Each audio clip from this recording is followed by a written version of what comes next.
To use flashlight to the edge screen in Samsung Galaxy S22, S22 Plus or S22 Ultra, swipe left at panel and then find tools.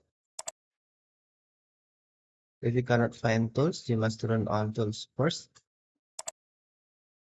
Swipe open settings to enable tools in the edge panel. Swipe the notification panel and then tap settings icon. Select display and then scroll down display screen. Tap edge panels and then select panels. Check tools to enable or uncheck to disable.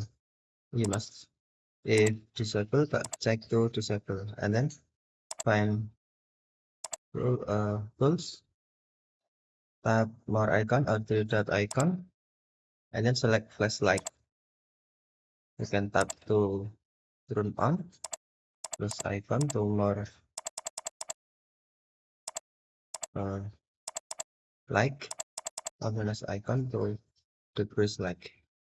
You can select SOS to if you want to use SOS.